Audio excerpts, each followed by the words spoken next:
Hello everyone, today I'm gonna show you how to lock hidden photo on your iPhone. So open your photo gallery, click on to collection option, scroll down. So look here, showing it to my hidden option. I'm already locked this and provide how can easily lock.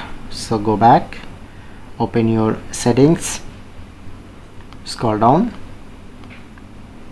click on to apps and find here to photo apps.